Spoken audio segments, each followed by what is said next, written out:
Bu, dinikmatin saja. Kan sudah Anda pilih karena dikasih pilihan yang memikirkan rakyat, malah Anda pilih seseorang yang memikirkan gaji pejabat.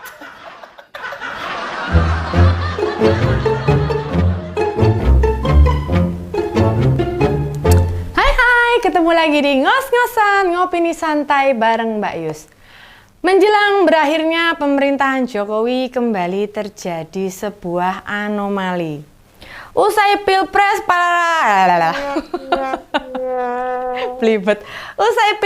para politisi mantengin perhitungan suara. Pegang kalkulator ngitung-ngitung peluang rakyat yang habis antri di TPS. Sekarang pindah antri beras. Kayaknya nih harga beras makin gak masuk akal, kayak gak terkendali. Simak saja beberapa media online di berbagai daerah. Fenomena antri beras terjadi di mana-mana. Ada di Sumedang, di ND, di Bekasi, di Probolinggo, di Tasikmalaya, dan masih banyak lagi.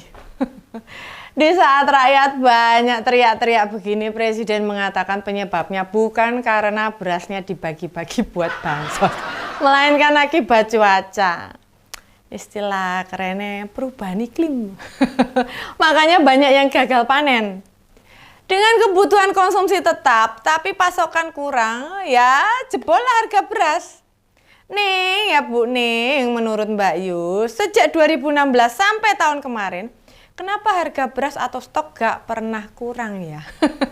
Harganya juga wajar-wajar saja. Hampir gak bergejolak. Entah mau puasa, entah mau lebaran, entah mau Natal. Jare Mbok Yum tonggoku kae udah lama gak ada naiknya harga sembako yang sampai gak masuk akal kayak seperti sekarang ini.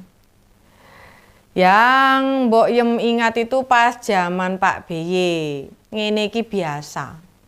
Artinya Pak Jokowi dianggap selalu mampu mengelola pengaturan beras, baik yang dijual umum maupun yang buat stok operasi pasar. Mbak Yus kan dadi mikir, opo gegara awal tahun beras digelontorkan besar-besaran buat bansos, otomatis stok di gudang Bulog menipis. Nah, perubahan iklim itu memang mempengaruhi ketersediaan beras di pasaran. Biasanya Pak Jokowi bisa menekan harga karena dilakukan operasi pasar gitu loh. Stok beras di gudang-gudang Bulog melimpah, bisa dilakukan intervensi. Nah sekarang stoknya terbatas. Nggak heran antrian rakyat mendapatkan beras yang murah jadi pemandangan biasa. Dan kita nggak lihat apa nih yang partai bisa bantu. Apa coba? Pas kampanye saja nawari macam-macam. Giliran kita butuh sekarang pada ngilang semua. Wes goib kabeh bar kuwi. Oh iya, yang kemarin pada nerima serangan Fajar apa duitnya udah pada habis toh. Ikut ngantri juga toh. Nah, di satu sisi urusan rakyat soal perut benar-benar menggelisahkan. Yang di sono kayak nggak mikir gitu ya toh. Milih fokus babakan tempat atau jatah kursi kabinet. Yang paling seneng bagi-bagi ya Demokrat. Lah belum pergantian pemerintahan wes entuk DP. Kak AHY, alah Kak AHY. Jadi Menteri ATR. Dengan didapatnya kursi menteri, maka pembela Prabowo Gibran dalam melawan kritik-kritik lawan politik maka makin banyak. Aku beli petusan. Nah, di sisi ini Mbak Yus yo paham, komentar-komentar negatif dadi rada akeh. Meski demikian, ngoser nggak perlu galau. Nggak usah didebat mereka itu. Lah mereka itu suka komen negatif, hanya dari baca judul loh, nggak nyimak itu. Simak sih, rentetannya bagaimana, mau beras-beras wae gitu loh. Nek bila mereka menyimak konten, mereka sebenarnya juga akan setuju kok gitu loh. Nah, oke loh. Nah, lalu gimana? Ya ada semacam anomali jadinya. Rakyat susah payah antri beras, sementara para elit politik pada antri jabatan. Waktu-waktu kayak gini tuh saat anggota koalisi pada inceng-incengan peluang kasak kusuk merapat erat ke Ketua Umum Gerindra. Mau bagaimanapun pasti banyak yang pengen menduduki jabatan menteri. Bagi yang masih ingat, dulu waktu Pak Jokowi menang Pilpres pertama, ada beberapa pernyataan yang bikin politisi enggak gampang mendekat. Kebetulan tahun 2014, parpol yang mengusung hanya PDIP, Nasdem, serta PKB. Sehingga kabinet pertama yang mengisi tempat didominasi oleh kalangan profesional. Di periode kedua, wes beda meneh, karena Golkar, PAN, hingga Gerindra merapat. Bandingan dengan kondisi saat ini, yang jadi lawan politik saja sudah mulai dilemahkan. Pak Surya Paloh sudah datang ke istana. Cak Imin kabarnya juga sudah mulai didekati sama Prabowo. Lantas tersisa PDIP, PKS, dan P3. P3 sedang galau, resah.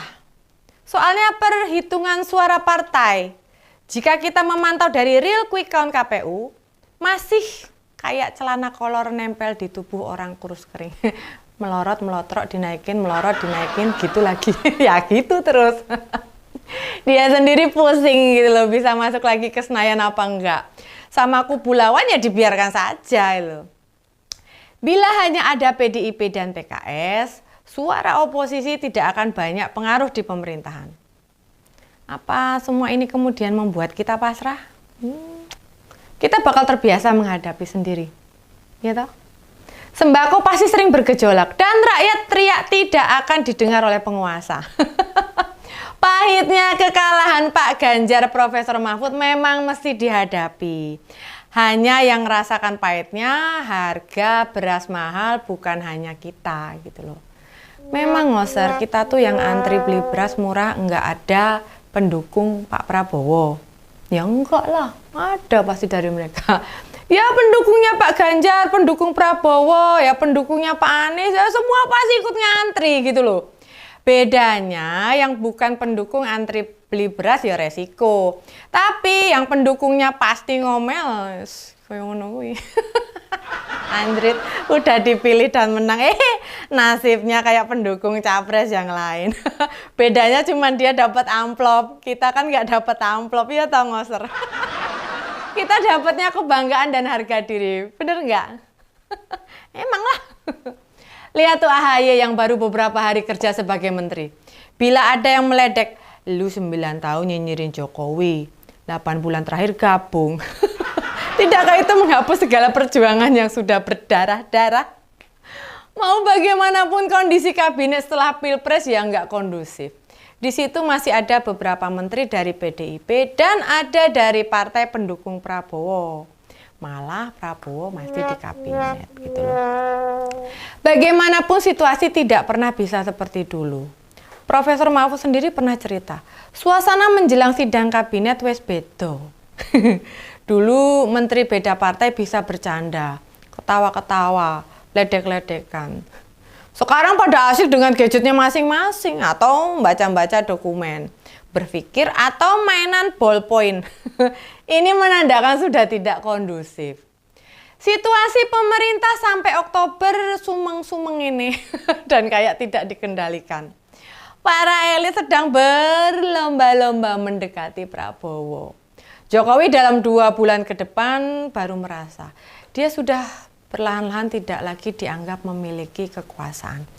Makanya soal harga sembako naik bila tidak segera ditangani ya disebabkan para elitnya sibuk nyari kursi baru. Kursi lamanya sudah mau pada dibuang ke tempat sampah. Segitunya langsung mau di gua ya kan.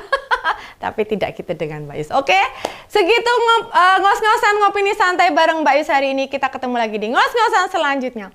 Bye.